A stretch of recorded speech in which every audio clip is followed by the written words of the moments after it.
Hello, today I'm looking at the Pancattaya Sutta, which is translated as the 5 and 3 Sutta. And I found this actually quite complex. So I've split it into the 3 parts that it appears to come in. And part 1 is the future, part 2 is the past, and part 3 is the here and now. So in this segment, I'll just do the future. Now, the location is Jetta's Grove in Savatthi at Anathapindika's Park. And the people are Buddha. Now, he also refers to himself as the Tathagata, or the liberated one, and also the audience of the Sangha, the bhikkhus, monks. So it starts off, in addressing the monks, Buddha starts off by summarizing the various positions taken by recluses and Brahmins as follows. Either they take the view the self, S-E-L-F, self, is aware and complete after death, or the view the self is unaware and complete after death, or 3, the self is neither aware nor unaware and complete after death, or 4, there is complete destruction and determination after death, or some achieve liberation, that is nibbana, in their present life. So Buddha goes on, this boils down to 3 opinions, basically. The self continues after death, or there is complete destruction upon death, or liberation, nibbana, is achieved in the present life. So those are the 5 and the 3 views.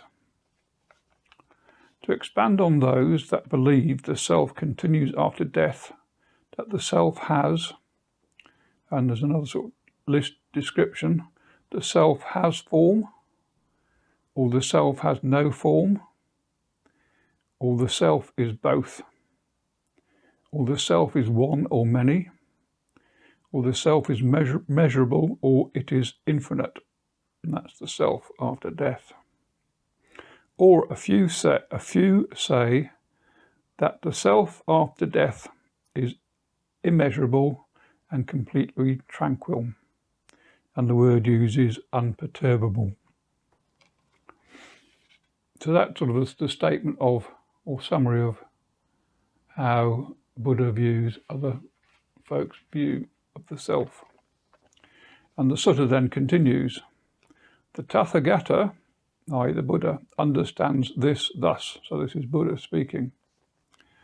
Those who describe the self as aware and complete after death, and such a self to have many different forms or no form, or some make assertions about the base of nothingness, so that's as experienced in the meditative jhanas, immeasurable and imperturbable.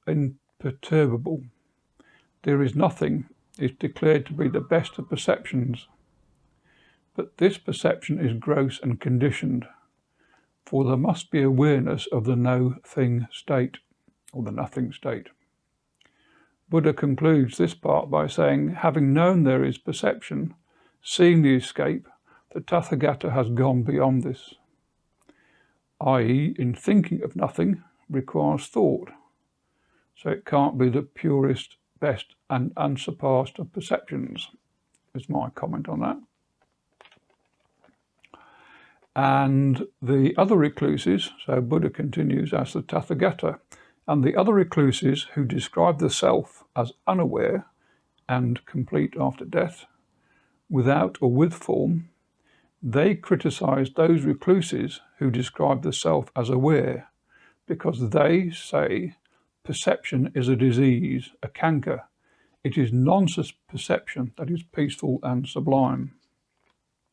Now the Tathagata understands thus.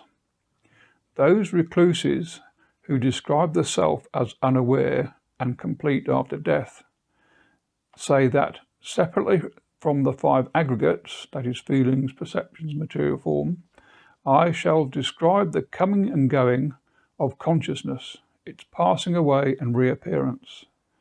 But I say that is impossible. That is conditioned. Whereas having known there is the cessation of formations, the Tathagata is beyond that.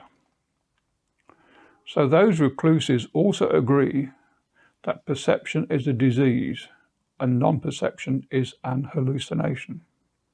That is, there is peace where there is neither perception nor non-perception. So these recluses, the Tathagata understands thus: for the self to be aware or not aware, formless and or immeasurable, if the recluses describe entering upon this state by way of any of the five senses, then that is a disaster. It can only be attained with a residue of formations. It is still conditional, conditioned and gross, but there is cessation of formations. And seeing the escape from this, the Tathagata has gone beyond that.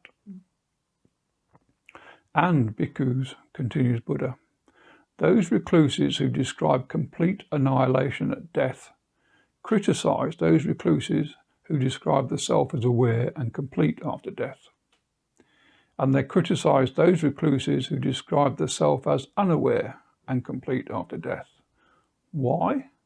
Because those recluses are asserting their attachment. We shall be this after death, like a merchant going to market thinking, through this will be mine, or that will be mine, with this I will get that.